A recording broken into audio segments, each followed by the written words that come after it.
गुलदस्ता से आप सुन रहे हैं शरत चंद्र चट्टोपाध्याय द्वारा लिखित उपन्यास पथेर दावी का हिंदी रूपांतर पथ के दावेदार धारावाहिक के रूप में। आइए आज सुनते हैं इसका अगला भाग। केवल छुआछूत फैलाकर अपने आप साधु बनकर सोचते हैं कि पुण्य संचय करके एक दिन स्वर्ग जाएंगे। ऐसा सोचिएगा भी नहीं। कहते कहते भारती की मुखाकृति कठोर और गले की आवाज तीखी हो उठी। इस लड़की की माँ और यदु ने जो अपराध किया है वो क्या केवल इन लोगों को दंड देकर समाप्त हो जाएगा? डॉक्टर साहब को जब तक मैंने नहीं पहचाना था तब तक मैं इसी तरह सोचती थी, लेकिन आज मैं जानती हूँ कि इस नरक कुंड में जितना पानी है उसका भार आपको भी स्वर्ग के द्वार से खींच कर ले आएगा और इस नरक कुंड में डुबो देगा। आप में इतनी सामर्थ्य नहीं है कि इस दुष्कृति का ऋण चुकाए बिना ही मुक्ति पा जाएं। हम लोग अपनी ही गरज से यहाँ आते हैं अपूर्व बाबू। यह उपलब्धि ही हम लोगों के पद के दावे की सबसे बड़ी साधना है। चलिए चलिए, अपूर्व ने कहा, लेकिन वो भारती की बातों पर विश्वास नहीं कर सका। सागौन का एक पेड़ दिखाकर भारती बोली, यहाँ सामने कई बंगाली रहते हैं, चलिए। बंगालियों के अतिरिक्त और भी जातियों में भी आप लोग काम करती हैं? हाँ, हमें तो सभी की आवश्यकता है, लेकिन प्रेसिडेंट के अतिरिक्त और कोई अन्य भाषाएं नहीं जानता। ये काम उन्हीं का है। वो भारत की सभी भाषाएं जानती हैं? हाँ। डॉक्टर साहब? भारती हंस पड़ी। डॉक्टर साहब के संबंध में आपकी भी उत्सुकता रहती है। आपको इस बात पर विश्वास नहीं होता कि संसार में जो कुछ भी जान लेना संभव है वो सब कुछ जानते हैं। जो कुछ किया जा सकता है वो कर सकते हैं। उनके लिए अज्ञान या असाध्य कुछ भी नहीं है। दोनों ने एक मकान में प्रवेश किया। भारती ने पुकारा, पंचकौड़ी, आज तबीयत कैसी है? भीतर से आवाज आई, आज कुछ ठीक है। इतने में एक बूढ़ा सामने आ खड़ा हुआ, बोला, बेटी, लड़की को खूनी आंव रहता है, शायद बचेगी नहीं। लड़के को कल से फिर बुखार आ गया है। पास में एक पैसा भी नहीं कि एक दो खुराक दवा ला सकूं। ये एक कटोरी साबूदाना या बार्ली ही पकाकर खिला सकूं। उसकी दोनों आंखें आंसुओं से भर गईं। अपूर्व बोला, पैसा क्यों नहीं है?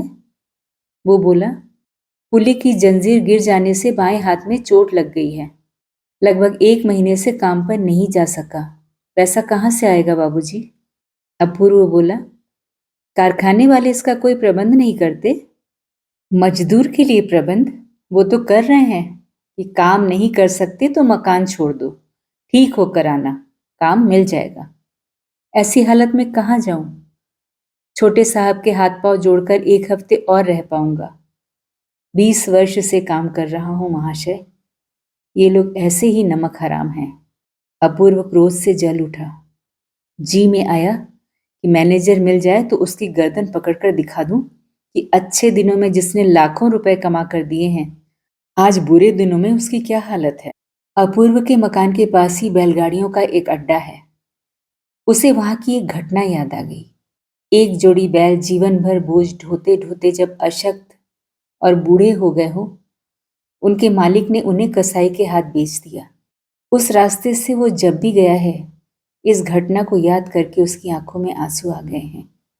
बैलों के लिए नहीं, लेकिन धन की लालसा में इस सीमा तक बर्बर और निष्ठुर बने मनुष्य के लिए, जो अपने आप को निरंतर छोटा बनाता जा रहा है। कमरे के एक कोने में सैकड़ों स्थान पर फटे पुराने बिछौने पर एक लड़की और एक लड़का अधमरे से पड़े थे। उनके पास जाकर भारती ने उनकी नब्ज देखी।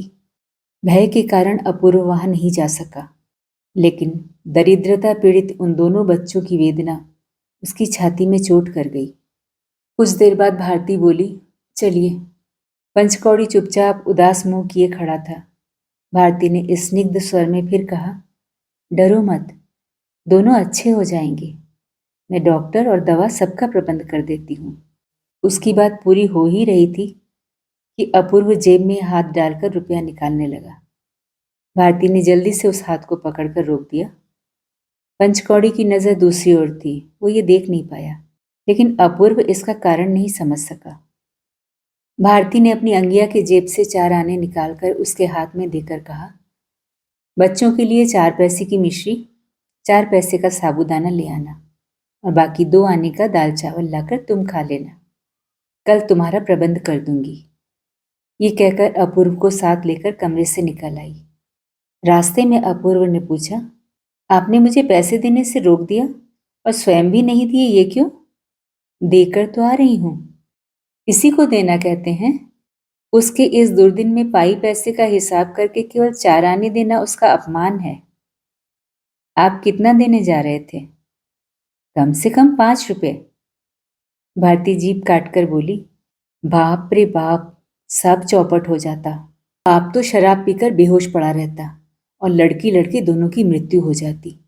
शराब पी लेता? नहीं पीता। हाथ में इतना रुपए आ जाने पर शराब न पी जाए, ऐसा मनुष्य इस संसार में कौन है? आपकी सभी बातें विचित्र हैं। बीमार बच्चे की दवा के रुपए से शराब खरीद कर पी ले, ये क्या सत्य हो सकता है? नहीं तो दाता का हाथ पकड़कर दुखी व्यक्ति को देने से रोकूं? क्या मैं इतनी नीच हूं? इनकी मां नहीं है? नहीं। कहीं कोई रिश्तेदार भी नहीं है? भारती बोली, होने पर भी कोई काम नहीं आता। 10-11 साल पहले पंचकौड़ी एक बार अपने गांव गया था। अपने किसी पड़ोसी की एक विधवा स्त्री को फुसलाकर यहाँ ले आया था। लड़का लड़की उसी के हैं। 2 वर्ष बीत रहे हैं। गले में फांसी लगाकर इस संसार से मुक्त हो गई। यही पंचकौड़ी के परिवार का संक्षिप्त इतिहास है। अपूर्व ने गहरी सांस लेकर कहा, नरक कुंड है, इसमें तनिक भी संदेह नहीं। लेकिन कठिनाई तो ये है कि ये सभी हमारे भाई बहन हैं। रक्त का संबंध अस्वीकार कर देने से तो छुटकारा नहीं मिलेगा अपूर्व बाबू। ऊपर बैठकर जो सब कुछ देख रहे हैं, वो कौड़ी दाम जोड़ जोड़कर हिसाब करके ही छोड़ेंगे। अपूर्व ने गंभीर होकर कहा, लगता है कि यह असंभव नहीं है। पल भर पहले पंचकौड़ी के कमरे में खड़े खड़े जो विचार पैदा हुए थे, बिजली के वेग के समान मन में दौड़ गए। बोला, मैं भी मनुष्य हूं, मेरा भी कुछ न कुछ दायित्व है। भारती बोली, पहले पहले तो मैं भी नहीं देख पाती थी, क्रोध में आकर झगड़ा कर बैठती थी। लेकिन अब देख पा रही हूं कि इन सब अज्ञानी, दुखी, दुर्बल मन और पीड़ित भाई बहनों की गर्दन पर पाप का बोझ कौन लादता जा रहा है। पास वाले कमरे में एक उड़िया मिस्त्री रहता है। उसके पास वाले कमरे से बीच बीच में तेज हंसी और कोलाहल की आवाजें आ रही थी। ये सब पंचकौड़ी के कमरे से भी सुनाई दे रहा था। वो दोनों उस कमरे में पहुंचे। भारती को वो लोग पहचानते थे। सभी ने उसकी अभ्यर्थना की। एक दौड़कर एक स्टूल और बेंत का एक मोढ़ा ले आया। दोनों बैठ गए। फर्श पर बैठे 6-7 आदमी और 8-10 औरतें एक साथ शराब पी रहे थे। टूटा हारमोनियम और तबला बीच में रखा था। तरह तरह के रंग और आकार की खाली बोतलें चारों ओर लुढ़की पड़ी थी। एक बूढ़ी सी औरत नशे में धुत पड़ी सो रही थी। उसे एक प्रकार से नंगी ही कहा जा सकता था। 60 से लेकर 20-25 वर्ष तक के 9 उम्र स्त्री पुरुष बैठे थे। आज रविवार है, पुरुषों का छुट्टी का दिन था। प्याज लहसुन की तरकारी और सस्ती जर्मन शराब की अवर्णनीय दुर्गंध एक साथ मिलकर अपूर्व की नाक तक पहुंचते ही उसका जी मिचलाने लगा। एक कम उम्र की औरत के हाथ में शराब का गिलास था। शायद थोड़े दिन पहले ही घर छोड़कर आई है। बाएं हाथ से नाक बंद करके गिलास को मुंह में उड़ेलकर बार बार थूकने लगी। एक आदमी ने झटपट उसके मुंह में तरकारी ठूंस दी। एक बंगाली स्त्री को शराब पीते देख अपूर्व स्तंभित सा हो गया, लेकिन उसने कनखी से देखा कि भयंकर विभत्स दृश्य से भी भारती के चेहरे पर किसी प्रकार के विकार का चिन्ह नहीं है। देखने सुनने की जैसे वो अभ्यस्त हो गई हो। लेकिन पल भर के बाद घर के स्वामी के कहने पर जब ट्रमी ने गाना आरंभ किया, वो यमुना, और पास ही बैठे एक आदमी ने हारमोनियम उठाकर झूठ मूठ ही जी जान से बजाना आरंभ किया, तब शायद इतना बोझ भारती के लिए असह्य हो उठा। घबरा कर बोली, मिस्त्री जी, कल हम लोगों की सभा है, शायद ये बात तुम भूले नहीं हो। वहां जाना तो चाहिए ही। जरूर चाहिए बहन जी, कहकर काला चांद ने गिलास में शराब डाल दी। भारती ने कहा, बचपन में तुमने पढ़ा होगा कि तिनके जोड़ जोड़कर रस्सी तैयार करने पर हाथी भी बांधा जा सकता है। एक न होने पर तुम लोग कभी कुछ न कर सकोगे। केवल तुम लोगों की भलाई के लिए सुमित्रा बहन कितना परिश्रम कर रही हैं, बताओ तो। इस बात का सभी ने समर्थन किया। भारती ने कहा, तुम लोगों के बिना क्या इतना बड़ा कारखाना एक दिन भी चल सकता है? तुम लोग ही तो उसके वास्तविक स्वामी हो। इतनी सीधी सादी बात कालाचंद तुम लोग न समझना चाहो तो कैसे काम चलेगा? सबने कहा, यह बात बिल्कुल ठीक है। उन लोगों के न चलाने पर तो अंधेरा ही अंधेरा रह जाएगा। भारती ने कहा, फिर भी तुम लोगों को कितना कष्ट है, सोच कर देखो। जब तक अपराध के बिना ही साहब तुम लोगों पर लात जूते मारकर बाहर निकाल देते हैं। इस पास के घर की हालत देख लो। काम करते समय पंचकौड़ी का हाथ टूट गया, जिसके कारण उसे खाना नहीं मिल रहा। उसके लड़के लड़की दवा न मिलने के कारण मौत के मुंह में जा रहे हैं। बड़ा साहब उसे मकान से भी निकाल देना चाहता है। ये जो लाखों करोड़ों रुपयों को लाभ ये लोग कर रहे हैं, ये किसकी बदौलत हो रहा है? और तुम लोगों को मिलता क्या है? अभी उस दिन की घटना है। श्यामलाल को छोटे साहब ने धकेल दिया। वो आज तक अस्पताल में पड़ा हुआ है। इस बात को तुम लोग क्यों सहोगे? एक बार सब लोग एक होकर ऊंची आवाज में कह दो, ये अत्याचार हम लोग अब नहीं सहेंगे। देखूंगी कि वो लोग तुम लोगों से और कुछ नहीं चाहते। कालाचांद, एक शराबी इतनी देर तक अवाक सा होकर सुन रहा था। उसने कहा, भैया, हम क्या नहीं कर सकते? हम सब ऐसा पेच ढीला करके रख दे सकते हैं कि धाड़ धड़ाम बस आधा कारखाना साफ हो जाएगा। भारती ने भयभीत होकर कहा, नहीं नहीं दुलाल, ऐसा कभी मत करना। इससे तो तुम ही लोगों की हानि होगी। हो सकता है कितने ही लोग मर जाएं। हो सकता है। नहीं नहीं, ये बात सपने में भी मत सोचना दुलाल। इससे बढ़कर भयानक पाप दूसरा नहीं है। दुलाल मतवाली हंसी हंसकर बोला, नहीं, क्या मैं जानता नहीं? ये तो केवल बातचीत के सिलसिले में कह रहा हूं कि हम लोग क्या नहीं कर सकते। भारती बोली, तुम लोगों को सुमार्ग में सच्चे मार्ग में खड़ा होना चाहिए, तभी तुम लोग कुछ कर पाओगे। तुम लोगों को बहुत रुपया पावना है, वो कौड़ी कौड़ी करके वसूल करना होगा। इसी बात को लेकर वो सब हल्ला गुल्ला करने लगे। तब भारती बोली, साँझ हो रही है, अभी एक जगह और जाना है। अब हम लोग जा रहे हैं, लेकिन कल की बात मत भूल जाना। कहकर वो खड़ी हो गई। काला चांद के इस अड्डे के सभी व्यवहार अपूर्व को अशोभन दिखाई दिए, लेकिन अंतिम समय में जिन बातों की चर्चा हुई, उससे उसके विरक्ति की सीमा नहीं रही। बाहर आते ही उसने अत्यधिक अप्रसन्न होकर कहा, तुम ये सब बातें उन लोगों को क्यों कहने गई? कौन सब बात? वो नालायक हरामजादा तो शराबी है। दुलाल ने क्या कहा तुमने सुना तो? मान लो ये बात साहब लोगों के कानों तक पहुंच जाए। उनके कानों तक कैसे पहुंचेगी? अरे ये लोग ही कह देंगे। ये लोग क्या युधिष्ठिर हैं? शराब के नशे में कब क्या कर डालें इनका कोई ठिकाना नहीं। तब तुम्हारे ऊपर ही सारा दोष आएगा। ये कहेंगे कि तुमने ही सिखाया है। लेकिन ये तो झूठी बात होगी। अपूर्व ने व्याकुल होकर कहा, झूठी बात? अरे अंग्रेजों के राज्य में झूठी बात के लिए क्या कभी किसी को जेल की सजा नहीं मिली? ये राज्य तो झूठ के आधार पर ही खड़ा है। संभवतः मुझे भी जेल हो सकती है। तुमने तो झट से कह दिया जेल हो सकती है। नहीं नहीं, ये सब कुछ नहीं होगा, और तुम यहाँ कभी आओगी भी नहीं। एक आदमी से मिलना था, लेकिन उसके द्वार पर ताला लगा था। दोनों लौट पड़े। काला चांद के मकान में शराबियों का तर्क वितर्क अभी तक चल रहा था। लोग यह कहकर झगड़ रहे थे कि ईसाई लड़कियां कारखानों में हड़ताल करा देना चाहती हैं। हड़ताल में उन्हें बड़ा कष्ट होगा। उन दोनों को लाइन के घरों में नहीं आने देना चाहिए। कालाचांद मिस्त्री ने कहा, वो मूर्ख नहीं है, वो उन लोगों की दौड़ धूप परख रहा है। एक सतर्क महिला ने सलाह दी कि बड़े साहब को पहले ही सावधान कर देना ठीक होगा। वहां से भारती को जबरदस्ती दूर ले जाकर अपूर्व तीखे स्वर में बोला, इन लोगों की भलाई करोगी? हरामजादे, पाजी, बदमाश। पास वाले कमरे में दो बच्चे मर रहे हैं, उनकी ओर आंख उठाकर कोई नहीं देखता। इससे बढ़कर नरक और कहाँ है? भारती बोली, आपको ये क्या हो गया है? मुझे कुछ नहीं हुआ, लेकिन तुमने कुछ सुना है या नहीं? ये तो पुरानी बातें हैं, रोजाना ही सुनती हूँ।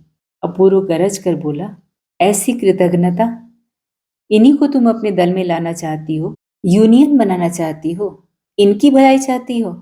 भारती हल्की सी हंसी के साथ बोली, ये लोग भी तो हम लोगों में से ही हैं अपूर्व बाबू। इस छोटी सी बात को भूलकर आप संकट में पड़ रहे हैं। और भलाई, भलाई तो डॉक्टर साहब की भी नहीं की जा सकती अपूर्व बाबू। अपूर्व निरुत्तर हो गया। दोनों चुपचाप फाटक पार करके घूमते हुए बड़ी सड़क पर पहुंच गए। बस्ती के छोर पर जहां से दलदल आरंभ होती थी, वहीं त्रिभुआनी पर पहुंचकर भारती बोली, अगर आप घर जाना चाहें तो शहर जाने के लिए ये दाईं ओर का रास्ता है। अपूर्व ने खोए खोए से स्वर में पूछा, आप क्या कहती हैं? भारती बोली, अब आपका दिमाग ठंडा हो गया है और यथोचित संबोधन की भाषा याद आ गई है। क्या मतलब? मतलब ये कि क्रोध के कारण अब तक आप और तुम का भेद नहीं था, वो फिर लौट आया है। अपूर्व लज्जित होकर बोला, आप नाराज तो नहीं हुई? भारती हंसकर बोली, हुई भी हूं तो क्या हर्ज है, चलिए। तो चलूं? चलोगे नहीं तो क्या मैं अंधेरे रास्ते में अकेले जाऊंगी? अपूर्व चल दिया। उसके अंतर में एक ज्वाला सी धधक रही थी। उन शराबियों की बातों को वो किसी भी तरह नहीं भूल पा रहा था। सहसा कड़े स्वर में बोला, ये सब तो सुमित्रा का काम है। आपको वहां नेतृत्व करने के लिए जाने की क्या जरूरत है? न जाने कौन कहाँ क्या कर डाले और आपको लेकर खींचातानी आरंभ हो जाए। भारती बोली, हो जाने दीजिए। अपूर्व बोला, वारे, हो जाने दीजिए। असल बात यह है कि नेतागिरी करना आपका स्वभाव है, लेकिन और भी बहुत से स्थान हैं। कोई दिखा दीजिए ना। मुझे गरज नहीं। भारती ने हाथ बढ़ाकर अपूर्व का दायां हाथ जोर से पकड़कर कहा, मेरा स्वभाव बदलेगा नहीं अपूर्व बाबू, लेकिन आप जैसे आदमी पर नेतृत्व कर पाऊं तो सब छोड़ सकती हूं। अगले दिन सुमित्रा की अध्यक्षता में फायर मैदान में जो सभा हुई, उसमें उपस्थिति कम थी। जिन लोगों ने भाषण देने का वचन दिया था, उनमें से भी अधिक लोग नहीं आ सके। सभा की कार्यवाही देरी से आरंभ हुई। रोशनी का प्रबंध न होने के कारण साँझ होने से पहले ही समाप्त कर दी गई। सुमित्रा के भाषण के अतिरिक्त सभा में और कुछ उल्लेखनीय नहीं हुआ, लेकिन इसका अर्थ ये नहीं कि पद के दावेदारों के इस प्रथम प्रयास को व्यर्थ कह दिया जाए। मजदूरों में इस बात को फैलने में जिस प्रकार देर नहीं हुई, उसी प्रकार मिल और कारखाने के मालिकों के कानों तक भी उक्त बातों के पहुंचने में विलंब नहीं हुआ। चारों ओर ये बात फैल गई कि एक बंगाली महिला विश्व भ्रमण करती हुई बर्मा में आई है। वो जितनी रूपमयी है, उतनी ही शक्तिमयी भी है। किसी की मजाल नहीं जो उनके कामों में बाधा डाल सके। साहबों का कान पकड़कर वो किस प्रकार मजदूरों के लिए सब प्रकार की सुविधाएं उपलब्ध करा लेंगी और उनकी मजदूरी दोगुनी करा देंगी, इन बातों को उन्होंने स्पष्ट शब्दों में कहा है। जिन लोगों को इस सभा की खबर थी और जो लोग उस दिन उनका भाषण नहीं सुन पाए, उन्होंने निश्चय किया कि वो आगामी शनिवार की सभा में अवश्य भाग लेंगे। 20-25 कोस के दायरे में जितने भी कारखाने थे, उनमें यह खबर दावाग्नि की भांति फैल गई।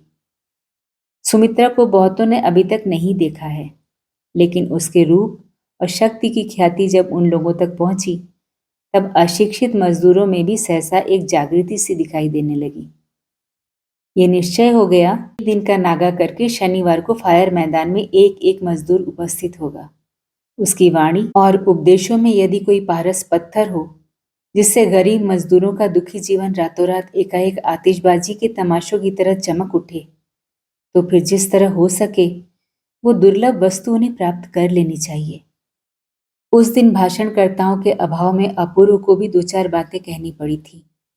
बोलने की आदत तो थी नहीं, जो कुछ कहा भी उसको ठीक तरह से न कह सका। इसके लिए वो मन ही मन लज्जित हुआ।